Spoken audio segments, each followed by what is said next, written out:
Oh, ladies and gentlemen, we got a banger. Saturday afternoon in Abu Dhabi. Straps are at stake and careers, well, they may be catapulted. The main card at UFC 280 just loaded. The always colorful Sugar Sean O'Malley will see his largest jump in competition when he faces off with number one bantamweight contender Petr Yan.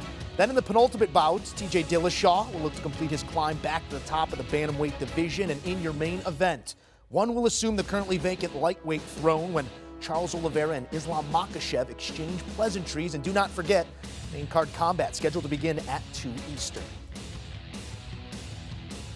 And for a card of this magnitude, we say hello to our heavyweight, co-host of the award-winning Morning Kombat podcast, an authority in the game, Luke Thomas, card of the year potential. So let's get right to it. In the main, it's going to be Charles Oliveira and Islam Makhachev. Grappler's paradise in this one, Luke. Plus money here on Oliveira seems notable. What's going to separate these two come Saturday? Well, you say it's a grappler's delight, and I think that that is true, but really it's more than that. Islam doesn't necessarily have the best striking, but there's a decent debate that in terms of main events the UFC has booked, this is an all-timer in terms of skills between both competitors. This is an extraordinarily elite fight between two very accomplished guys, one a little bit more so than the other for sure. But I think what's going to define this contest, here's the basic idea to think about here. Charles Oliveira has a much better resume. There's really no debate about that. The difference is he's very offensive. He has a lot of different offensive tools. He's one of the few guys who uses a very obscure guard called De La Riva guard in jiu-jitsu, where he does all the leg entanglements. He can strike. He can fight from the clinch. He can wrestle a little bit. He can do a lot of different things. He's obviously an excellent attacker from the back. Islam Makhachev can't really boast the same things. He is much more naturally defensive fighter. If you look at some of his stats, he gets hit 0.84 strikes per minute. That is virtually not at all. It's one of the lowest numbers I've ever seen for a UFC title contender. Lights out takedown defense, lights out defense in terms of striking. This is really high octane offense versus very defensively secure, responsible fighting. Grappling probably will be the biggest part of it because the biggest skill differential is on the feet.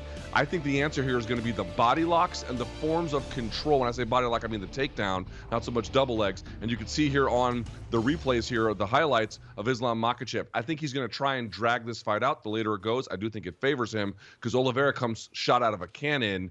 So I actually like Makhachev here. I want to be clear. He's much more unproven than Oliveira. But I think that defensive skill set, the ability to make good decisions, is going to pay dividends down the stretch. The age-old adage of defense wins championships, not often put to the test in the octagon. Perhaps we see that here on Saturday. Co-main going to feature 135ers, a pair of champions, both former and current. Aljamain Sterling, champion by the way of disqualification, did, however, justify that title with a close split decision in that rematch. But now he's looking at TJ Dillashaw. Through injury and controversy, seems to always claw his way back to relevancy, Luke. Take me into each game plan here. Where do these two guys want to stage this fight?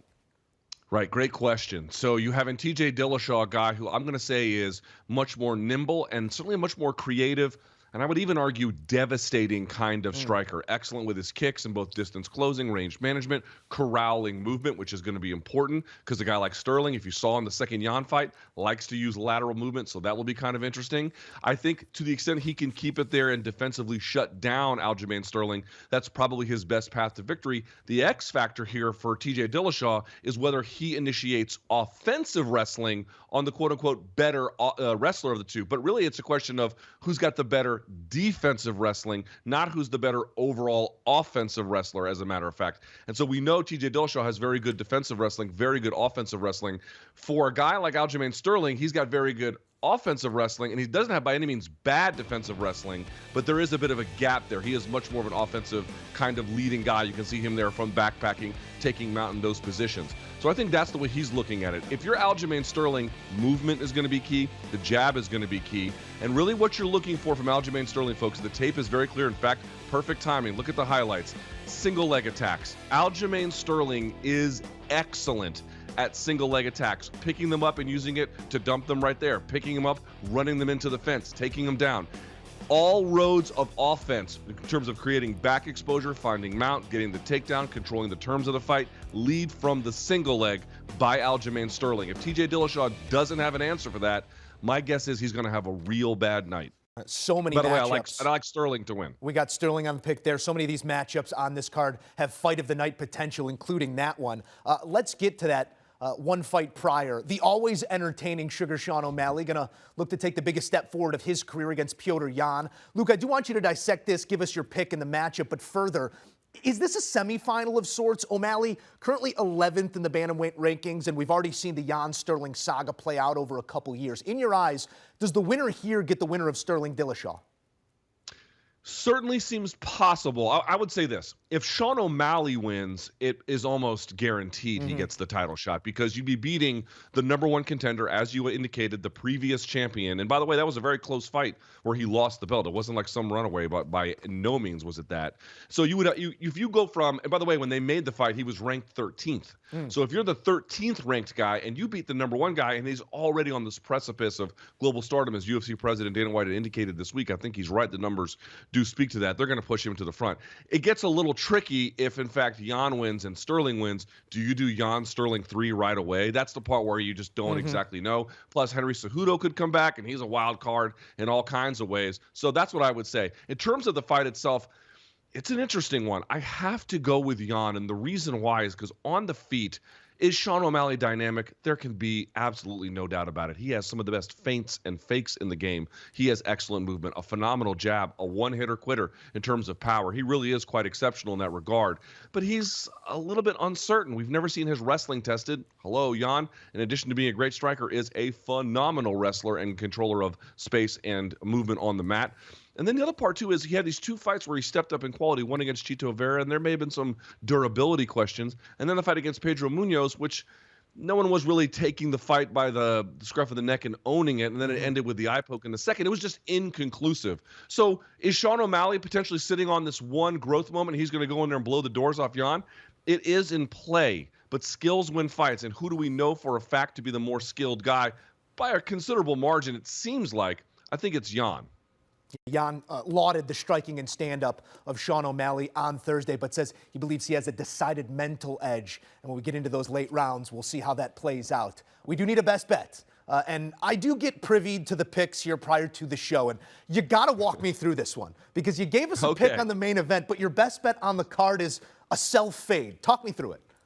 It is a bit of a self-fade. I mean, listen, these fights are close. Like, this is not a boxing night where, and listen, I love boxing. I cover it for a living. It's one of my favorite things. I'm going to a boxing event next week, Joe. So I love boxing, but the reality is the numbers don't lie. You can look at them. It's very rare to see a main event where one guy is like as low as minus 400 and plus 300. Usually, I mean, sometimes it happens. You see it on occasion, but on this card, every fight is a coin flip. You're talking about the card of the year, as you indicated, incredible talent. So here is my best bet. When you have guys this good, it really comes down to who makes the first mistake. And again, I picked Islam Makhachev because of his defensive soundness.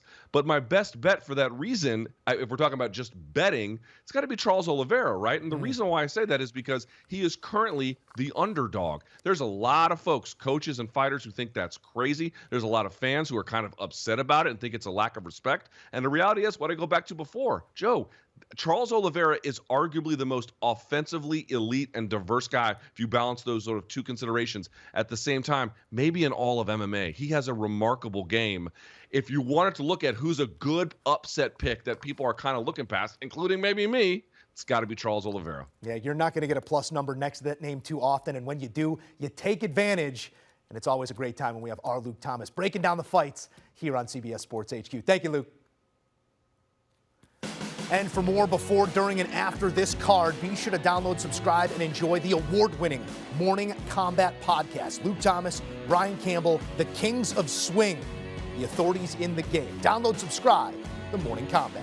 Do you want a sports network that delivers everything that matters about the game? The highlights, the picks, the instant analysis, no yelling, no fake debates, no politics. Hit the subscribe button and never miss a moment.